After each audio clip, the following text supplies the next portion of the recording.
filter. Ayaw ko ng north, south, north. Dito lang ako, Compostela, Consolacion, Danao, Lapu-Lapu, Liloan, Mandawi. Pa-norte lang ako. Okay. Waiting. So first booking from Mabulo to Mandawi. Corbandi Homes. 59 pesos. Okay na to kaysa wala. On the way.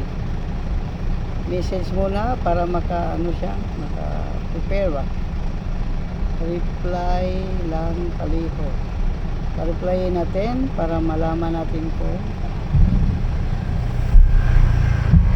naka-waiting na ba siya o ano. Head north on Ayala Road, Cardinal Rosales Avenue, then turn right. Saan ako nagkamali? Diyan sa likod. Sa likod. Oh, nag-hello na. Punta natin. Puntahan. Sa likod. Take the next right.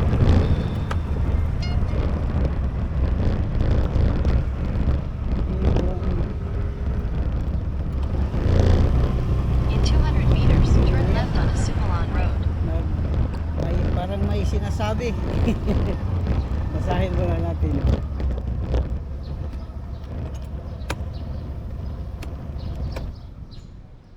Ano kayang pinagsasabi nito?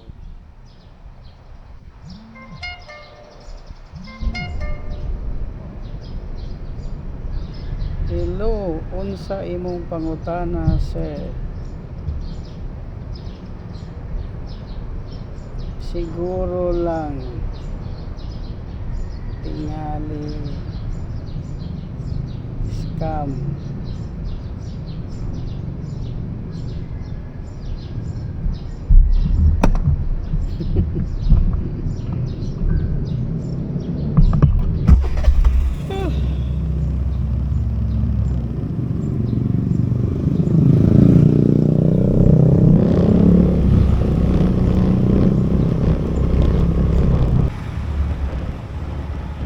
Kakabian gyud.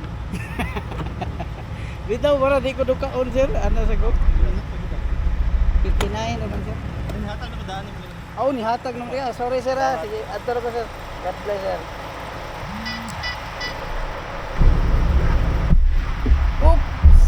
Suman na ang first book. Ride. Uy, nasayop. Sige lang. Palagi akong makalimot ng pag let's go. Complete na. Ay, so sa Mandawi ako, i-cancel ko yung Mandawi sa filter. Palitan ko ng south at sa north Cebu. Mandawi, south, north Cebu.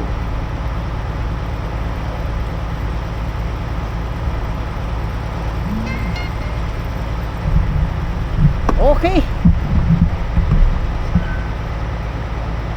Labas tayo dito. So ito kami dito. Tingnan nyo sa kabila. Waiting din sa kanilang booking. Dito sa likuran ko, mayroon din. At dyan sa unahan ko, mayroon din. Waiting lang kami ng mga booking namin. Ayan ang buhay ng isang rider. Waiting lang. Pag may booking, larga. Pag wala, tambay muna. Okay.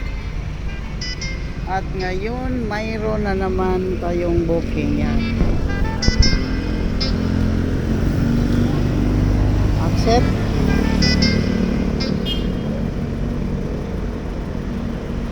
Mandawi, Hernan Cortes Street. Message natin. On the way. Ayan. Reply. Balik.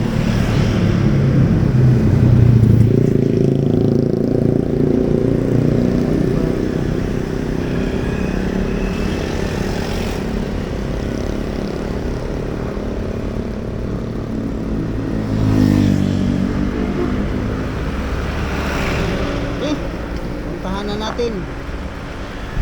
Nasa Head south on Hernan Cortes Street, then 450. turn right. 450 meters mula dito. Saan banda to? Ano na to? Dito sa kaliwa. Okay, puntahan ko na. Reply lang, pareho. Confirm lang.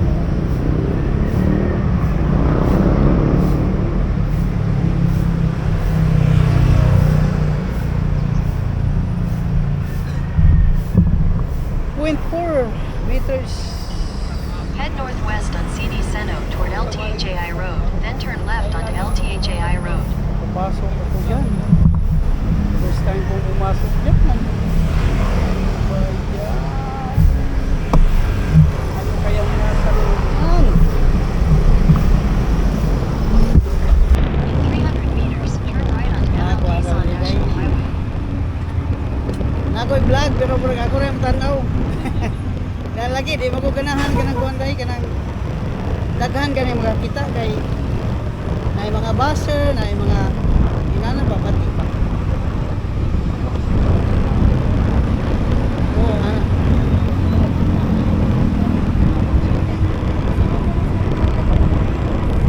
Lagi pero okay ra kuan di ta masakitan sa tayo na may mga inana ka di ba?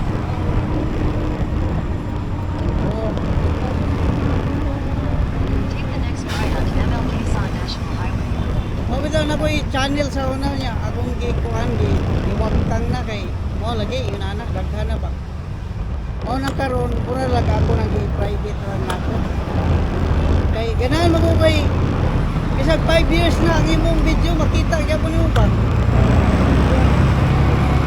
dili ma-erase ba ya bisag asa ta do na kay gusto pa tanawon mo pakita ra nimo. Turn left onto Newtown Boulevard. Mura gihimo na ko siya kuan ba storage.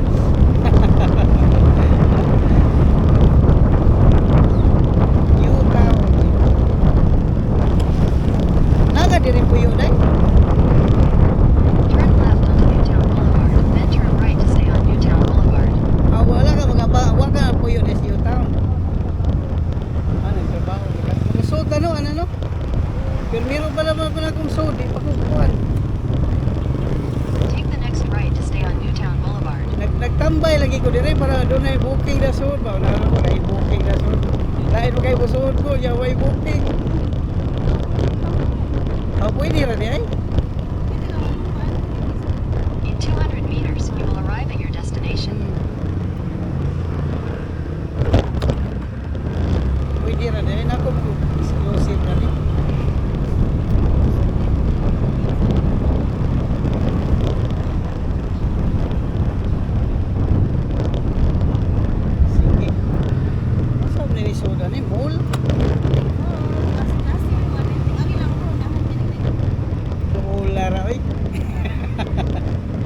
Pwede na ito magkatato na ano? You have arrived. Ayay, wak makakalimutos. Wanda. Namanaog dahi ko. 29 man ito. Kala taga 20 dahi. Okay ra. Salamat sa Ginoo.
Daan.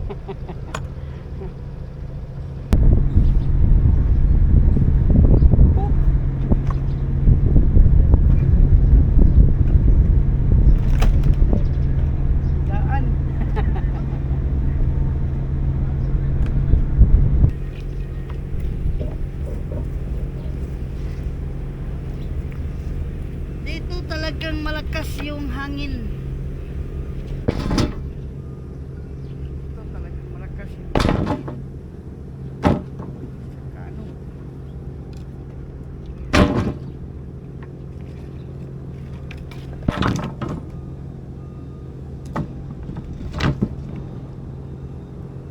Yung wifi malakas. Ah!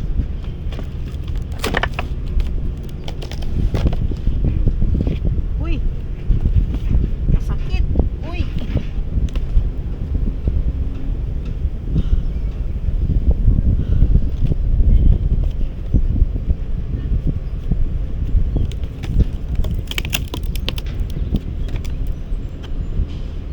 May patibong!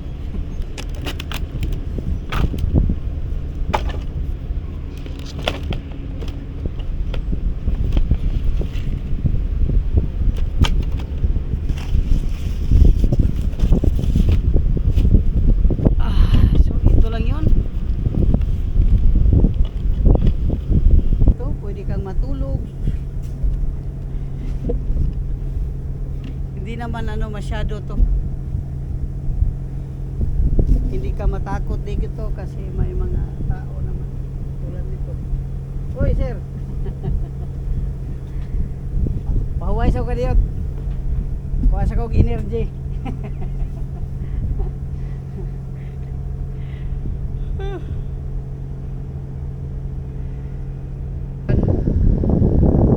May mga barko, may tagpon, mayroon din mga tao dyan gumagawa ng ano. Dito may warehouse, may mga worker dyan, kaya hindi ka matakot kasi may mga tao naman. Hindi naman yan mga ano, mga tao dyan, yung mga masasama ba, mga edukado, mga tao dyan. Parang office yan. So, hindi ka matakot na may mga masasama. Dito sa kabila, yan naman ang makikita mo. May mga malalaking container van. At ang mahirap lang dito, yang nakita nyo yang ano, yung malaking barko. Pag magbubusina yan, parang ano, parang bomba. Masyadong malakas. Kaya yan ang pangit dito. Pag yung barko magsasay na siya na mag-depart siya, parang gusto na niyang ano ba, pag alis na niya ba, magbubusina yan ng malakas. Kahit tulog na tulog ka, talagang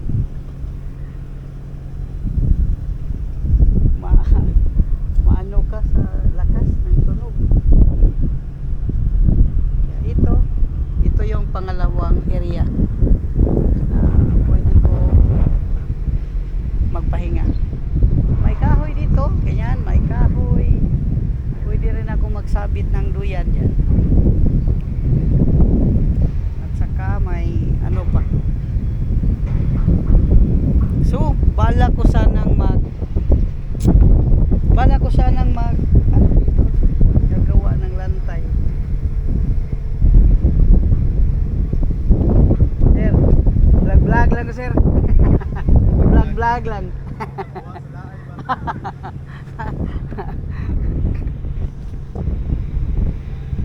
Tanong ko sana dito ano, gagawa ng lantay ba para higaan ba, yung ano, hindi masyadong ano sa lupa.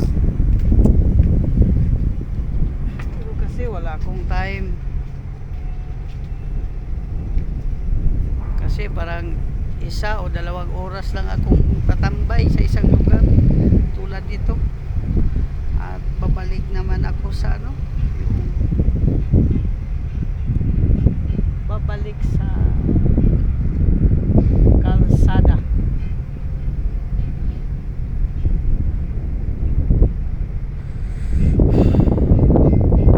So kita nyo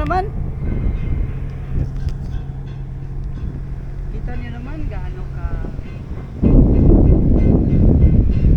ganda yung lugar. Hindi naman yung tubig, hindi naman amoy basura. Para bang may amoy na naman na tubig dagat pa.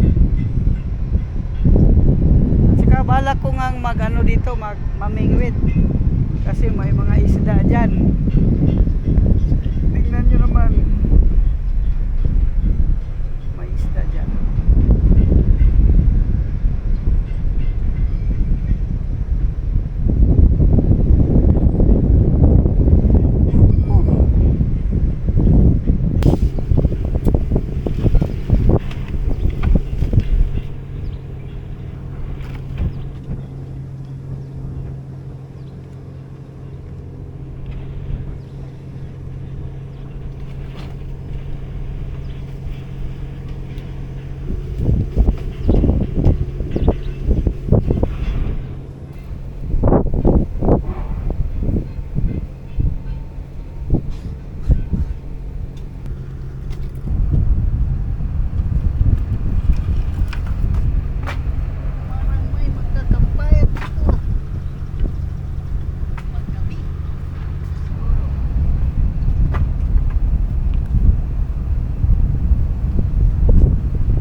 Kasi maraming kahoy katulad nito, yung mga crate ba, mga crate na hindi na nagagamit.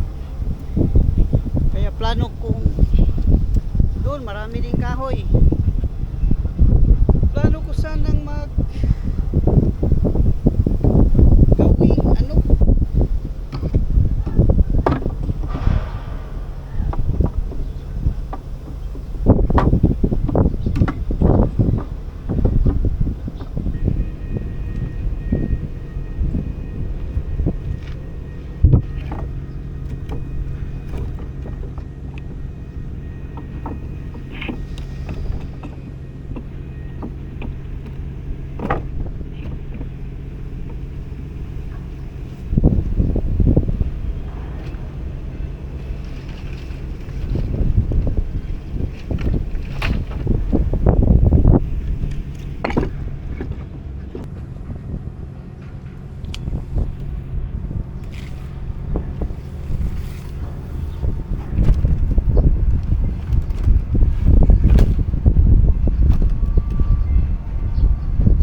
ito na yung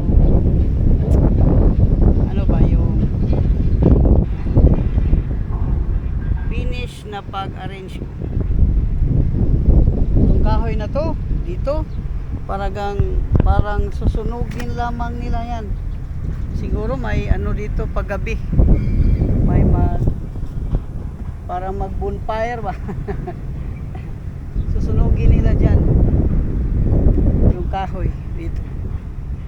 Pero pag sa umaga o tanghali, ganito dito, walang tao. Kasi yung mga tao may mga trabaho. Mga tao dito may mga trabaho. Tulad yan, nasa harapan. May mga tao dyan, parang nire-repair nila yan ng boat na yan.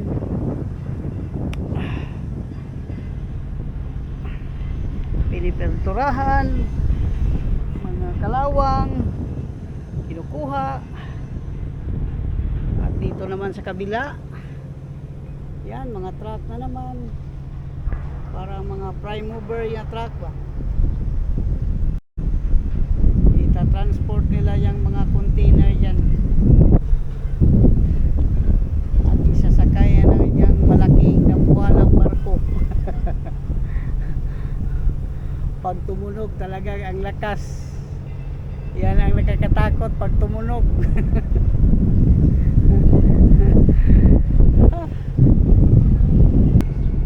So ito na ang ko, ito na yung forma ko pag nagpapahinga.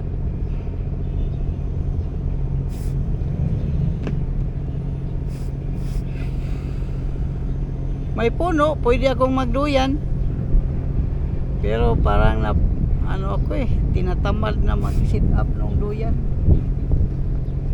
kasi mataas yung puno ng kaunti. Kailangan ko si Abines, tutungtong ako dyan bago ko maikabit yung tali dyan sa puno.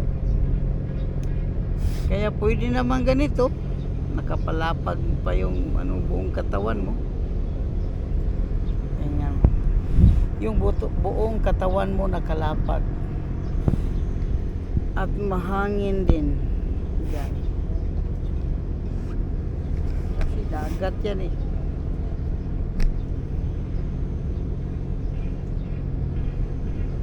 Pag uulan dito, pwede naman makisilong dyan. Makisilong dyan sa warehouse nila, hindi naman sila magagalit pag may ibang tao. Pero pag kilala ka na nila, nakita ka na nila na ikaw yung tatambay sa puno, parang taong puno na dito ba, hindi na sila, okay lang sa kanila sisilong.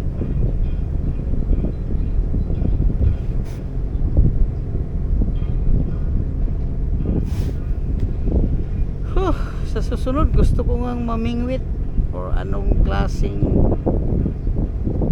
para pangisda ba, ma-apply ko dyan kasi talaga parang may malalaking isda dyan, di lang makita dahil yung tubig ba hindi masyadong malinaw. Pero yun,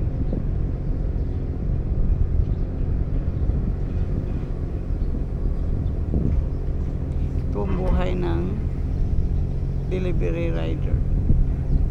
Wala kang amo, walang magagalit sa'yo, liba na lang doon sa passenger mo pag mayroong hindi nagustuhan.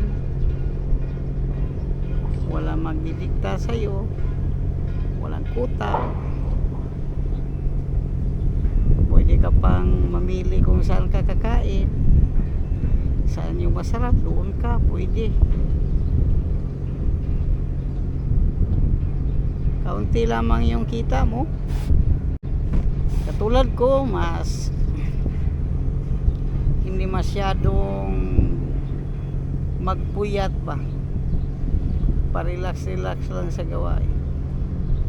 Kaunti lang yung kita, pero at least hindi ka naman masyadong yung katawan mo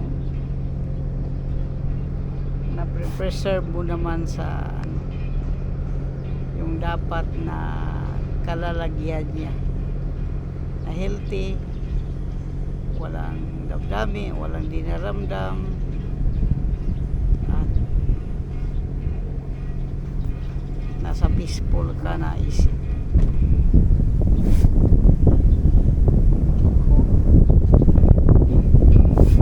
Hanginin mo. Hanginin. Pardo ako. Kabuk ako ngayon sa Pardo. Yung pamasahe 120. Oh no, may pumasok. Turn right towards Cebu South Road. Then sharp right on Cebu South Ano Road. kaya to? Turn left onto MP Yap Street. Nasa Cebu Doctors Hospital ako.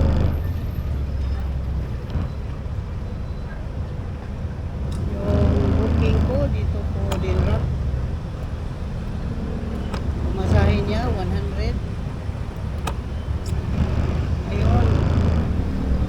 Tama na siguro muna. Ano na ako? Punta na sa IT Park.